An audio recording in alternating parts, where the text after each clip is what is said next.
ऐसा नहीं है कि भाजपा और नेशनल कॉन्फ्रेंस ने कोई नया नाता जोड़ना है, वो पहले भी साथी रहे हैं। They have been in alliance पहले भी, जैसे पीडीपी और भाजपा अलायंस में रहे हैं। उन लोगों के लिए तो ये इट वुड बी ओनली एक बार फिर, ऐसा तो नहीं है ना कि पहले का भी नहीं।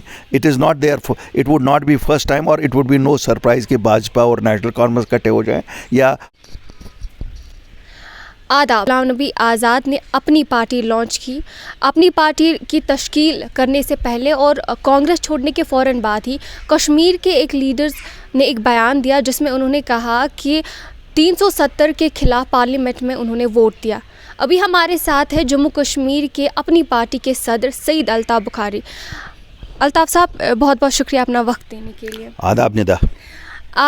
मेरा पहला सवाल ये रहेगा कि आपने बोला था, आपका बयान एक जारी हुआ था कि 370 के ख़िलाफ़ पार्लियामेंट में वोट जो दिया था वो गुलाम नबी आज़ाद साहब ने दिया था। तो लेकिन जब गुलाम नबी आज़ाद ने भी इसके बारे में बोला कि उन्होंने साफ इनकार किया इस सब के ख़िलाफ़, इस सब को आप किस तरीके से देखते हैं? निदा जी देखिए, हाँ, अव्वल तो हमने आज़ाद साहब की ज़ात के बारे में कोई ऐसा नहीं बोला। आज़ाद साहब कांग्रेस में थे, कांग्रेस पार्टी ने 370 हटाने के हक़ में वोट दिया। ये खुद मनमोहन सिंह जी ने, जो लीडर हैं साबिक़ वज़ीर आज़म हिंदुस्तान के, उन्होंने खुद कहा कि हमने खाली जो वहाँ मुखालफत की वो तरीक़ेकार की मुखालफत की, 370 हटाने की मुखालफत नहीं की। तो आज़ाद साहब तो हिस्सा थे कांग्रेस के, वो कैसे कह सकते हैं कि मैंने नहीं वोट दिया।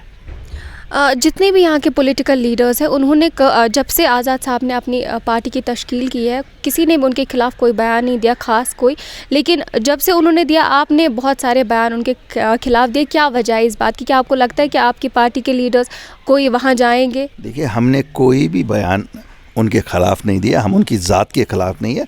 चूँकि उन्होंने कहा था उस वक़्त, जिससे उन्होंने रिट्रैक्ट बाद में किया कि मैं 5 अगस्त 2019 से पहले की पोजीशन बहाल करूंगा। बाद में तो उन्होंने क्लैरिफाई किया, उनको शायद खुद ही लगा कि बेहतर है सच ही बोलना है, और उन्होंने लोगों को अब बता दिया कि 370 वापस ही नहीं आ सकता।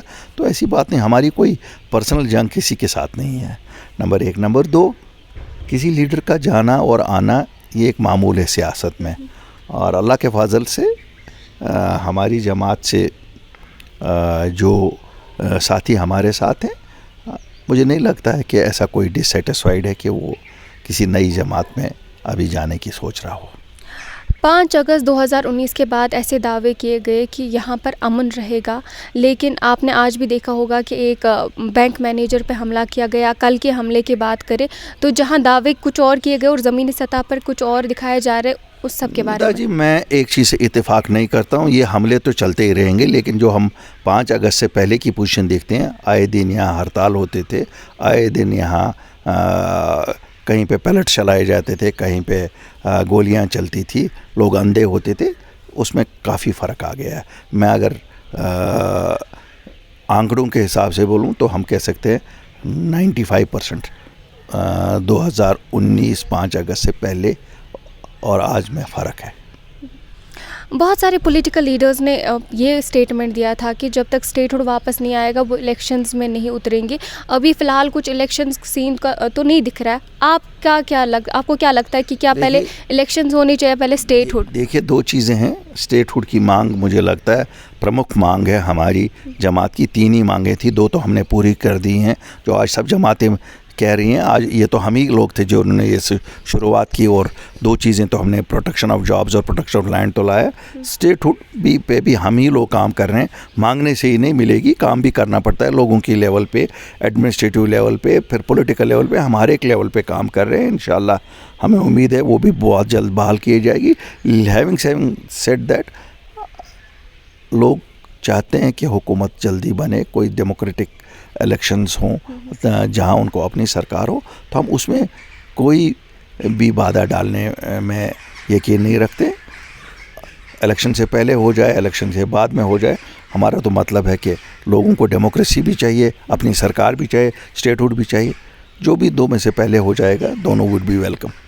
बहुत सारे लोगों से ये शिकायतें आ रही है कि जो नॉन लोकल ऑफिसर है उन पे ज़्यादा सख्ती नहीं की जा रही है, जो लोकल ऑफिसर की बनने से। मैं बिल्कुल मानता हूँ, जो हमारे लोकल ऑफिसर्स हैं, चाहे वो जम्मू के हैं या कश्मीर के हैं, उनको बालाई ताक रखा गया है। उनको रोज़मर्रा के जो ऐसे महकमे हैं जिनका लोगों के साथ बराह रास्त ताल्लुक़ है, उनको वो पोस्टिंगें नहीं दी गई है।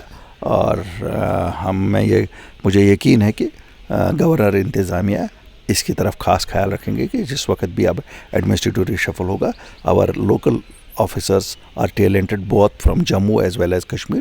They should be given such postings जहाँ उनका लोगों के साथ डायरेक्ट वापस ये हो। भाजपा के लीडर्स ने ये बयान दिया कि कुछ ही दिनों में जो नेशनल कॉन्फ्रेंस के सदर है डॉक्टर फारूक अब्दुल्ला, वो जेल में दिखेंगे। आप इस सबको किस तरीके से देखते हैं? मुझे ये मालूम नहीं है कि भाजपा के लीडर किस बेसिस पे ये बयान देते हैं। क्या वो जजेस पे दबाव डालना चाहते हैं या वो जजेस को मैनिपुलेट करना चाहते हैं? मुझे तो अपनी जुडिशरी पे इतना यकीन है कि हमारे जज साहिबान न किसी दबाव में कोई फ़ैसला देंगे और न किसी डिक्टेशन के अंडर कोई फ़ैसला देंगे। हमारी जुडिशरी बहुत न्यूट्रल है और मुझे पुख्ता यकीन है कि इंसाफ होगा और जो इंसाफ के तकाज़े कहेंगे उसी मुताबिक होगा। डॉक्टर फारूक अब्दुल्ला साहब हमारे एक सीनियर सियासतदान हैं, वालिद के समा हैं। सियासत को एक साइड में रखिए।